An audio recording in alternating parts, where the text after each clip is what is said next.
In March 2012, the lifeless body of Jessica Monroe, 29, was discovered in her bridal suite at the Paradise Bay Resort in Maui, Hawaii. Just weeks earlier, Jessica had married Eric Monroe in a picturesque ceremony in San Diego, California. What was meant to be the beginning of a beautiful future took a dark turn as secrets, lies, and infidelity surfaced, culminating in a brutal murder that shocked an island paradise. Stay with us until the end to discover the unexpected connections and lasting legacy that emerged from this tragic case. At 6 a.m. on March 7, a housekeeping supervisor responded to a noise complaint at room 304. Using her master key after receiving no response to her knocks, she unlocked the door and froze. The suite was in disarray with overturned furniture and shattered glass, but the bedroom revealed the true horror. Jessica's body lay on the carpet near the bed, surrounded by blood that stained her white honeymoon robe. Marks around her neck suggested strangulation. Broken glass scattered around her body glinted in the morning light streaming through the open balcony doors. The supervisor called 911 with trembling hands, her voice cracking as she described the scene. Police quickly secured the area, keeping curious onlookers away from the third floor. If you're finding this case as disturbing as we do, please take a moment to subscribe to our channel and hit the notification bell. Your support helps us continue bringing these important stories to light, ensuring victims like Jessica are never forgotten. Forensic experts documented blood spatter patterns that suggested a prolonged struggle, collected the broken nightstand lamp that appeared to be the murder weapon, and gathered fingerprints from various surfaces throughout the suite. Jessica's husband, Eric Monroe, was notably absent. His belongings were missing except for a shirt in the closet and shoes by the door. Hotel staff reported seeing the couple arguing heatedly at the beachfront bar the previous evening, with Jessica visibly distressed and Eric agitated. Security footage showed them returning to their suite around 10:45 the night before, Jessica walking stiffly ahead with arms crossed while Eric followed, glancing suspiciously over his shoulder. This was the last time Jessica was seen alive. Close observers had noticed tension between them, with quick glances and muffled arguments suggesting trouble beneath their newlywed appearance. By mid-morning, Jessica's body was removed from the scene while hotel staff watched in silence, some weeping as they struggled to reconcile the vibrant woman they had served days earlier with the victim now being carried away. As investigators dug deeper, they uncovered Eric's troubling past, including gambling debts, fraud, and questionable business dealings. He appeared to have been living a double life long before Jessica's murder, hiding behind charm and ambition. Meanwhile, another story was unfolding that would later connect to Jessica's case.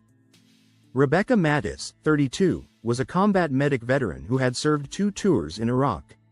Colleagues called her a hero, though she carried invisible scars from both war and an abusive childhood. Her military training had taught her discipline and resilience, but also to mask her emotions. In 2004, Rebecca met Eric Mattis, a former Marine working as a defense contractor. They seemed perfect together, navigating military life and supporting each other through deployments. But close friends sensed problems. While Rebecca approached life with discipline, Eric bent rules to his advantage. As Rebecca struggled with PTSD, Eric grew distant. Then came Eric's affair with coworker Heather Crowley. Their relationship began with innocent work conversations but quickly deepened. Rebecca noticed changes in Eric's behavior in early 2012, including late nights, vague explanations, and unusual spending. She discovered the affair through an email in March, finding intimate exchanges and plans for a future without her. The betrayal cut deeper because Eric had been diverting their joint funds to finance Heather's luxurious lifestyle while Rebecca worked overtime and battled her demons alone. Back in Maui, the manhunt for Eric Monroe intensified. His bank accounts were frozen and his image broadcast nationwide. In late 2013, authorities apprehended him in Oregon living under a false identity.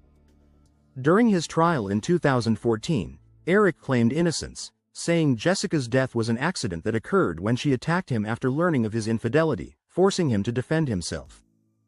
The prosecution presented evidence telling a different story, showing Jessica's injuries, the timeline, and Eric's calculated escape revealed him as manipulative and dangerous. After just 3 days of deliberation, the jury found Eric guilty. He received a life sentence with possibility of parole after 25 years.